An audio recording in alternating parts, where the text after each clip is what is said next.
আসসালামু আলাইকুম সুপ্রিয় দর্শক, আজকে বিকেলবেলা শুক্রবারের দিন আসলাম আমাদের শেরপুরেরই একটা জায়গায়, নাম হচ্ছে সুবলি।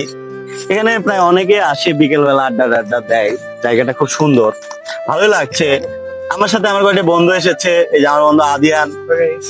আদিয়ান, তুমি কিছু কি বলতে চাও এই জায়গাতে আসলে? অনেক জায়গাটা অনেক সুন্দর, পরিবেশটাও সুন্দর, গাছগাছালি আছে, প্রকৃতির মাঝে এসে ভালো লাগে। ভালো লাগছে। আদিয়ানের কথাতেই মূলত আমি এসেছি। জায়গাটা আসলে খুব সুন্দর। মাঝে মাঝে আমি আসে মাঝে আড্ডা দিই বসে এখানে। এদিকে যদি দেখায় আপনাদের, এই যে নাবিল একটু এদিকে দেখাও, এই যে বট গাছগুলো আছে, এখানে অনেকে ছবি তুলে। খুব সুন্দর জায়গাটা, খুবই নিরিবিলি এবং ভালো লাগে। আমার 2-3 জন বন্ধু আছে, ভালো লাগছে।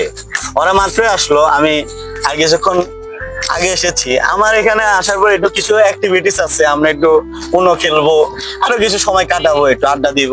এই যে এখানে বট গাছটা, মেইনলি এই বট গাছের কারণে এখানে মানুষজন আসে। মানে যে সিনারিটা আসলে খুব সুন্দর, আপনারা না আসলে এখানে বুঝতে পারবেন না। মানে আমার খুব ভালো লাগছে। আর আজকে রোদটাও এখনই গেল, কিছুক্ষণের মধ্যেই সূর্য ডুবে যাবে। অলরেডি দেখা যাচ্ছে না সূর্য, ডোবা ডোবা ভাব। এই সময়টা আসলে খুব দারুণ লাগছে।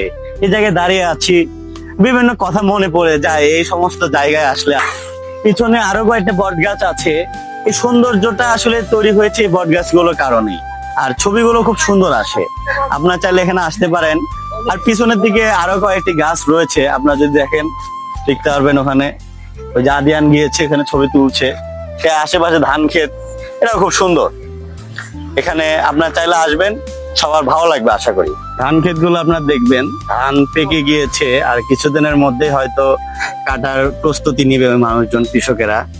আর দেখুন সিনারিটা আপনারা একটু যদি দেখেন, কি দারুণ লাগছে। এগুলো আসলে যান্ত্রিক জীবনে দেখা খুবই রেয়ার। তারপর দাঁড়িয়ে থেকে বেশ কিছুক্ষণ সূর্যাস্ত দেখছিলাম। ক্যামেরা ভালো না হওয়ার কারণে তেমন ভালো ভিউ আসেনি। যা হোক, তারপর বিকাল বাজার চলে এসে আমি এখানে এক কাপ লাল চা খেলাম, তারপরে বাসায় চলে আসলাম। আজকে ভিডিও সবার কেমন লাগলো সবাই অবশ্যই কমেন্ট করে জানাবেন। ধন্যবাদ।